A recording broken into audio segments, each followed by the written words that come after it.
بیهقی همین داستان ذکر میکند بدار کردنش با نفرت به بوسهل زوزنی، با نفرت به مسعود، با نفرت به کسان. حتی میگه که به مردم گفتن که این خرمتی از سنگ زنید، میگه مردم همه زار زار میگریستن، کسی سنگ و نگرفت، کسی سنگ نمیزد. و میگه یک شاعری نیشاپور حتی اعتراض کرد، نیشاپوریان این نیشاپوری بود بسیار دوستش می‌داشتن.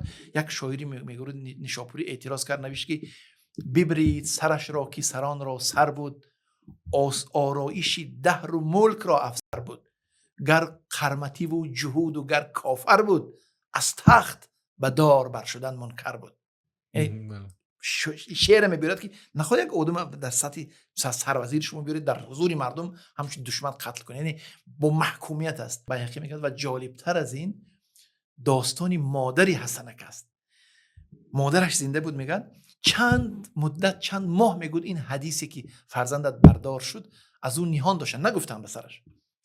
و وقتی میگه شنید این خبره، بیهقی میگه که او جزع و فریاد و فغان نکرد که چنان که زنان کنند، بلکه میگود خاموش استاد و میگود چنان میگود با درد گریست که زنانی دیگر از گریستن این خون گریستند.